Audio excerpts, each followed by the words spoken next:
वक्रतुण्ड महाकाय सूर्यकोटि समप्रभ निर्विघ्नं कुरु मे देव सर्वकार्येषु सर्वदा। रात होती है तो हम एक दिया जला लेते हैं और उसी रोशनी में खुद को महफूज समझते हैं, मगर उस रोशनी के परे जो अंधेरा है वो अपने अंदर बहुत सारी कहानियां समेटे हुए है और इन्हीं कहानियों को आपको लेकर आता है रात के अंधेरे में।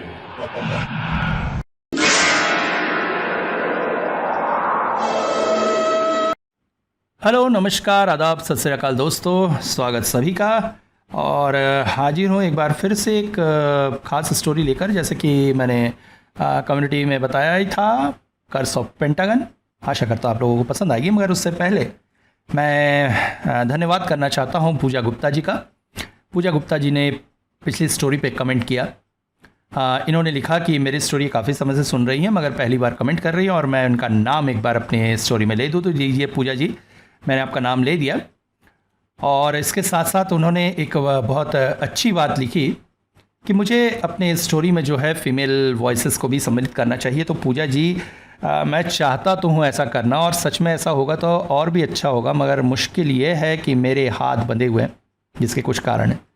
जिसमें सबसे पहला कारण यह है कि भाई मैं अभी तक अविवाहित हूँ, इसलिए मेरे घर में जो है फ़ीमेल नहीं है, तो उनकी आवाज़ सम्मिलित करना तो मेरे लिए पॉसिबल नहीं है। तो आप लोग वैसे मेरा परिवार ही है, तो मैं आप लोगों से निवेदन करना चाहूँगा, देखो यार मेरे लिए भी कोई अच्छी लड़की, अगर आपकी नज़र में कोई हो सुंदर सुशील, जिसे एक अच्छा सा पति चाहिए जो गृह कार्य में दक्ष है और उसके अलावा यूट्यूबर भी है, तो बिल्कुल खुला निवेदन है।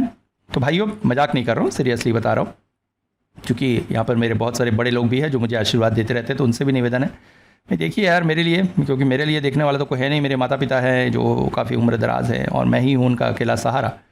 तो ऐसे में एक सुंदर सुशील पत्नी की तलाश है।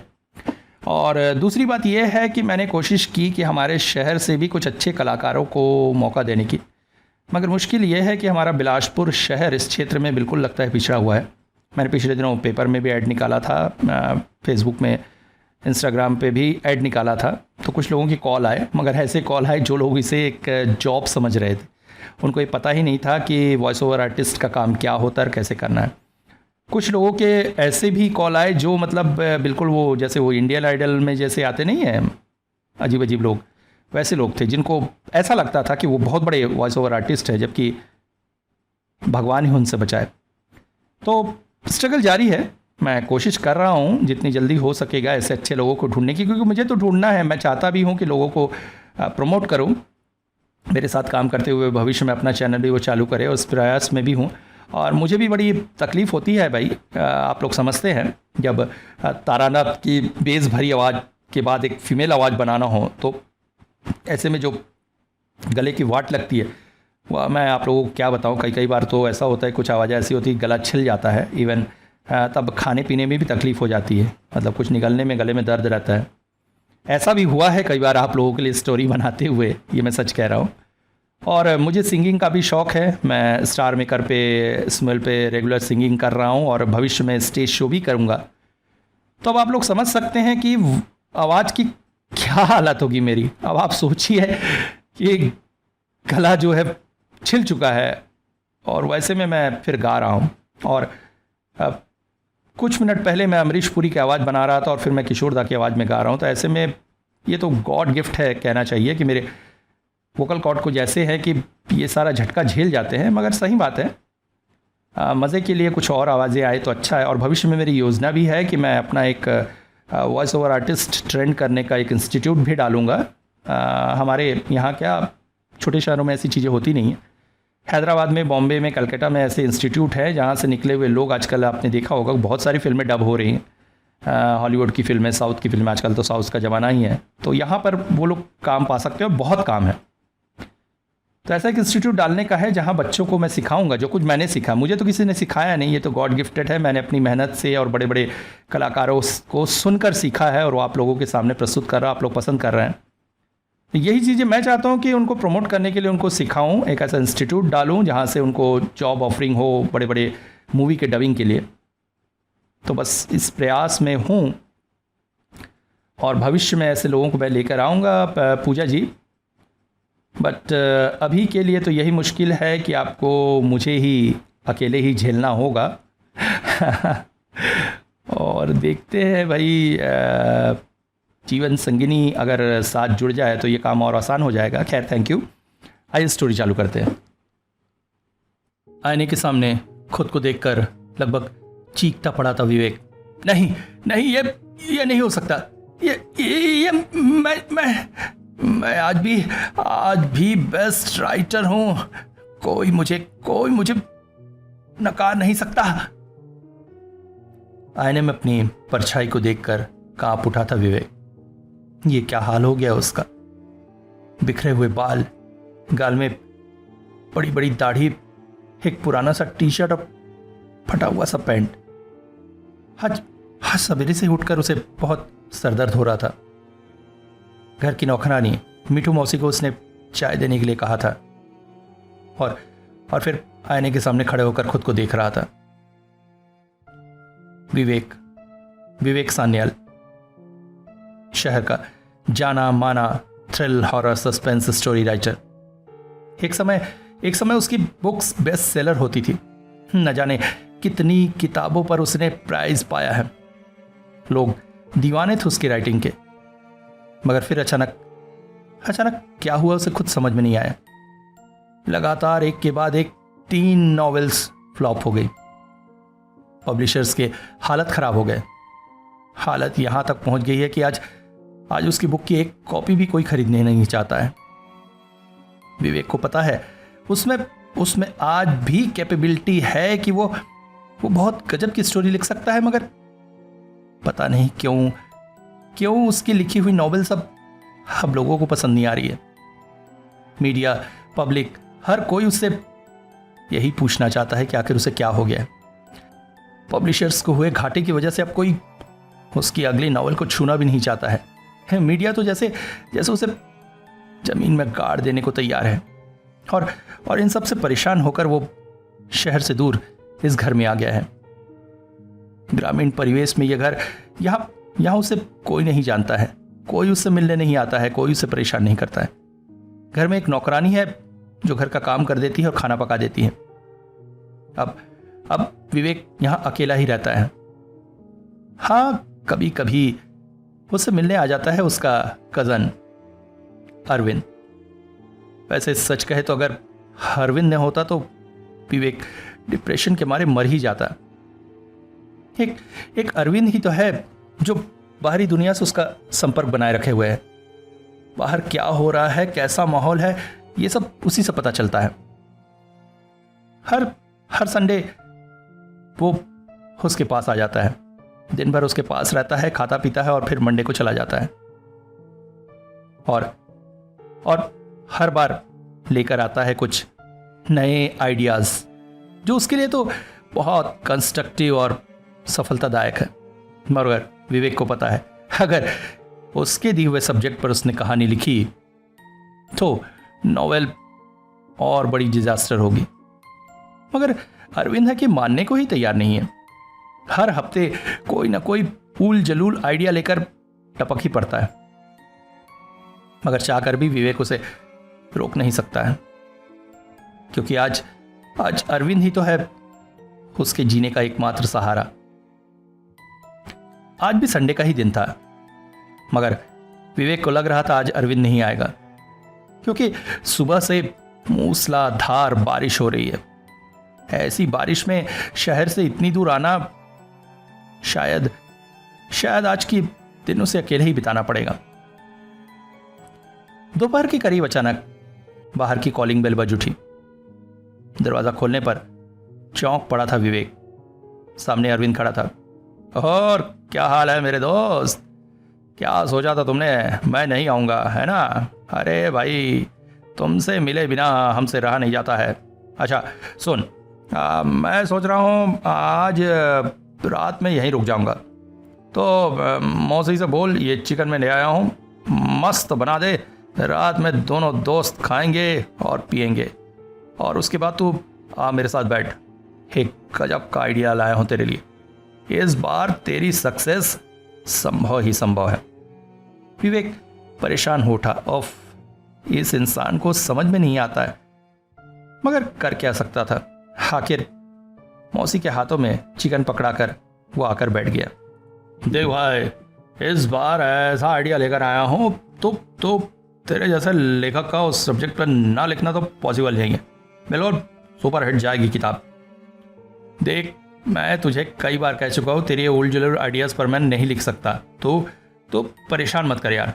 ऐसा ही रहा तो मैं तुझसे भी मिलना छोड़ दूंगा। हाँ, तो मिलना छोड़ देगा वो बात की बात है। अभी तू सुन। विवेक जानता था एक बार अगर अनविंद ने बोलना शुरू किया है तो वो बोले ही जाएगा और मजबूरी में उसे सुनना पड़ेगा। वो बैठ गया। अच्छा सुन, पिछले दिनों मैं अपने घर के पास की कॉलोनी की एक किताब दुकान में गया था।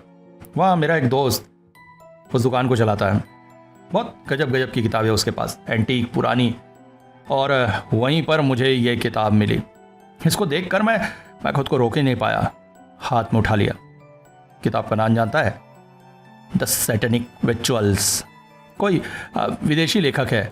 क्या नाम था उसका? एंटन एस लवे। हाँ, किताब को जब मैंने खोल कर देखा, अब तू जो जानता है, एक बार अगर मुझे किसी चीज़ के प्रति कौतूहल जाग जाए तो मैं खुद को रोक नहीं सकता। बस दुकान में खड़े होकर ही वो किताब पढ़ने लगा। मुझे किताब पढ़ते देख के मेरा दोस्त अरिजीत मेरे पास आया और बोला, क्यों भैया, तुमको ये सब अकल्ट किताबों में रुचि कब से हो गई? अकल्ट मतलब? सैटेनिक रिचुअल्स किताब लेकर हाथों में पढ़ रहे हो और कह रहे हो कि अकल्टिज्म मतलब नहीं जानते? अरे सचमुच मुझे नहीं पता भाई, किताब का नाम अजीब लगा इसीलिए उठा लिया था। अरे जब जानता नहीं है तो रख दे इस किताब को। मैं भी अरिजीत के पीछे पड़ गया उसे अकल्टिज्म के बारे में जानने के लिए। असली में बहुत ज्ञान है उसके पास। इतने सालों से किताबों की दुकान चला रहा है, ऊपर से जब भी समय मिलता है कोई ना कोई नई किताब पढ़ने लगता है। बस मैंने ठान लिया कि मुझे इस बारे में पूरी तरह से जानना है। जब जानना ही चाहता है तो बताता हूँ। एंटन एस लवे असली में एक राइटर, गायक और सैटेनिक था।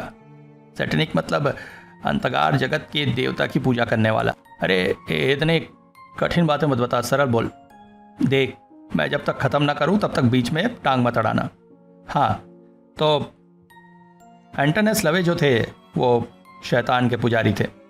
वो अपनी कार्य सिद्धि के लिए दूसरे आयाम की किसी एक भयानक शक्ति की आराधना करते थे जिसे लोग शैतान कहते हैं। शैतान उनकी इच्छा पूर्ण के बदले में उनसे कुछ मांग कर ले जाता था। इस तरह की पूजा पद्धति को कहते हैं सैटेनिक रिचुअल या अकल्ट रिचुअल। बहुत से तरह के अकल्ट रिचुअल के बारे में जानकारी दी है एंटन एस लवे ने। इसमें ब्लैक मैजिक, मनी अकल्टिज्म वगैरह हैं, जिसमें विभिन्न तरीक़ों से किसी अपशक्ति का आह्वान किया जा सकता है। मगर सबसे विशेष रूप में उन्होंने किताब में जो लिखा है वह है पेंटाग्राम। इस विधि द्वारा शैतान को बड़ी आसानी से हमारी दुनिया में बुलाया जा सकता है। मगर इस पद्धति में एक बहुत बड़ी खामी है, और वो यह है कि अगर थोड़ी भी गलती हुई तो बुलाने वाले पर भारी मुसीबत आ जाती है। यहाँ तक कि उपासक की मृत्यु भी संभव है। सारी बातें सुनकर मेरी तो जैसे आंखें सर पर चढ़ गई। मन में आया, इस विषय पर तू अपनी कल्पना शक्ति मिलाकर अगर कोई एक स्टोरी लिखे तो फिर तो पब्लिक टूट पड़ेगी उस पर। अच्छा, अरिजीत ने एक और बात बताई थी कि किताब के जो लेखक हैं वो किसी सैटेनिक रिचुअल के परफॉर्मेंस के दौरान ही मारे गए थे। इस विषय पर अगर तू लिखे ना मेरे भाई, मैं कह रहा हूँ तुम मान ले। जब एक बार इस विषय पर लिख के देखना, मान ले सक्सेस नहीं होता है तो फिर कभी मैं तुझे लिखने के लिए नहीं कहूँगा। बस एक बार मान ले। इतना कहकर अरविंद चुप हुआ। अक्सर अरविंद इसी तरह के आइडियाज़ ले लेकर विकास के पास आता रहता है, मगर इस बार सच में एक अलग तरह का ही विषय लेकर आया था वो। विवेक के भी मन में इस विषय को लेकर लिखने के लिए इच्छा जागृत होने लगी, मगर अपनी इच्छा को छुपाते हुए उसने कहा, ठीक है, वो सोच के देखेगा। उस रात दोनों ने जम के रोटी और चिकन का डिनर किया। मौसी बहुत अच्छा खाना बनाती हैं और इसीलिए शायद हर हफ्ते अरविंद दौड़ा चला आता है। इसके बाद अरविंद बोल पड़ा, "हाँ, क्या हुआ? सोएगा नहीं? मैं थोड़ी देर बाद सोऊंगा। अच्छा ठीक है, मैं जाकर सोता हूँ। वैसे भी सवेरे उठकर मुझे ऑफिस दौड़ना है। हाँ, बड़ी नींद आ रही है।" अरविंद के सोने जाने के बाद विवेक अपने स्टडी रूम में आ गया। मिठू मौसी रात को अपने घर चली जाती हैं, इसलिए उसने खुद ही कॉफ़ी बनाई और कॉफ़ी का प्याला हाथों में लिए एक डायरी लेकर अपने स्टडी टेबल पर वो बैठा हुआ था। इस डायरी को उसने कई बार सोचा था जला देगा, मगर हो नहीं पाया। आज कई सालों बाद वो फिर से इस डायरी को लेकर बैठा है। मन में एक प्रेरणा है। कंप्यूटर पर काफ़ी देर तक सैटनिक रिचुअल पर स्टडी की उसने, जिनमें से एक स्टोरी बहुत इंटरेस्टिंग थी। ये स्टोरी थी केरल की, जहाँ पर सैटनिक रिचुअल पेंटागन का उपयोग करके एक घर के लोगों ने किसी गुप्त कार्य को सिद्ध करना चाहता और अगली सुबह उस घर का हर एक सदस्य मृत रूप में मिला था। पोस्टमार्टम से किसी की भी मौत का कारण ज्ञात नहीं हो सका था। जैसे रात की रात में एक अजीब शक्ति ने सबको मौत की नींद सुला दिया था, ऐसे ही अमेरिका में भी एक यहूदी परिवार इसी सैटनिक रिचुअल का शिकार हुआ था। सब कुछ स्टडी करने के बाद विवेक बैठा बैठा एक प्लॉट सोचने लगा। उसे कुछ ऐसा लिखना होगा जो आज के यंग जनरेशन जैसे कि ओल्ड जनरेशन तक को टच करे। हर कोई इस बात को मानने को तैयार हो जाए। वैसे भी आजकल कंप्यूटर का ज़माना है, लोग कल्ट रिचुअल के बारे में बहुत कुछ जानकारियाँ खोजते रहते हैं, उनके मन में ढेर सारे प्रश्न हैं। अगर कोई ऐसी स्टोरी बन जाए जो बिना उनके मन में प्रश्न जगाए केवल इस बात के डर को उत्साहित कर सके, तो फिर कहना ही क्या। डायरी के पन्ने खोलकर विवेक ने लिखना शुरू किया।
मैसेज टोन बटन था। विवेक ने उठाकर देखा, फेसबुक पर मैसेज आया था किसी अननोन ग्रुप से जिस पर वो कभी फॉलो नहीं करता है, और मैसेज भेजा था अभिनव पीटर नाम के किसी व्यक्ति ने। और तभी विवेक को महसूस हुआ जैसे उसके कमरे की फर्श पर कोई घिसट घिसट कर उसकी तरफ बढ़ रहा है।